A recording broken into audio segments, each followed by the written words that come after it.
Hello everyone, my name is Mandy, and last night I got to see this book turned into a movie, and it was amazing. Now, when I first saw the movie, I thought they changed so many things. I was very confused. They changed a lot of things, and I was just sitting there like, what did they do?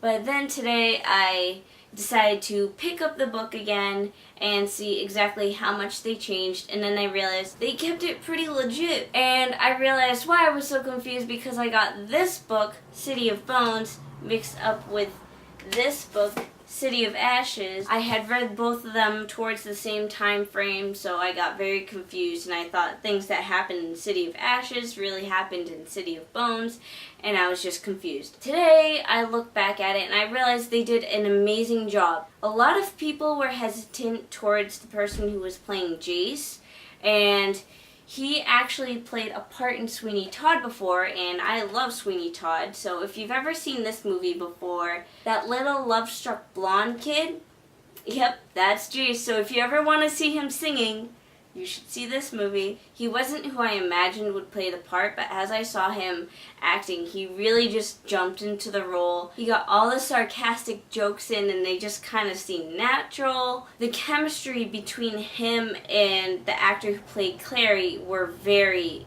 definite. You could see it in their eyes throughout the entire movie. It wasn't a question of, I wonder if these guys are going to be a couple. It's kind of like, okay, there's something going on here. That aside, there were a lot of little changes. For one thing, Simon did not turn into a mouse because, what are we saying? That would be boring for a movie. Wouldn't it just be better to have the vampires capture him and then hang him by a weird chain thing? And it looks really cool in the movie. There are a lot of minor characters that we don't get introduced to in this movie, but I have a feeling they'll introduce them in the next movie, which hopefully the next movie happens. Another cool thing was just the mention of Bach being a demon slayer and how he wrote music a certain way because demons respond to certain tunes or pitches, and that's how you can tell whether or not someone is a demon.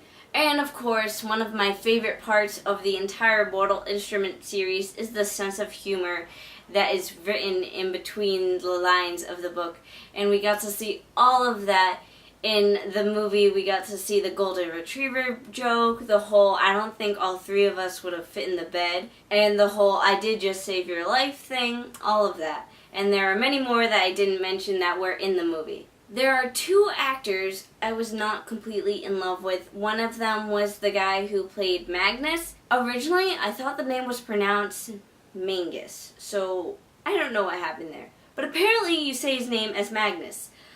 But that aside, we have Magnus. Magnus is someone who has lived over the centuries, and he has a very American quality towards him. He looks awesome, like his image, spot on. But his voice, the way he talks, the way he acts is just so generic. I thought of all the characters in the movie to have an accent, it would have been him. It seems like everyone else had an accent, but not Magnus, the guy who has lived over the centuries, apparently across the world, even though now he has this very American quality towards him. And then the second character that I was not in love with whatsoever was Valentine. We have this very important person, and he's nothing like I pictured him. For one thing, he's supposed to be blonde, and he's not. He has this very short, blackish brown hair with weird dreadlocks and beads, and the way he talks reminds me of Batman, and not in a good way.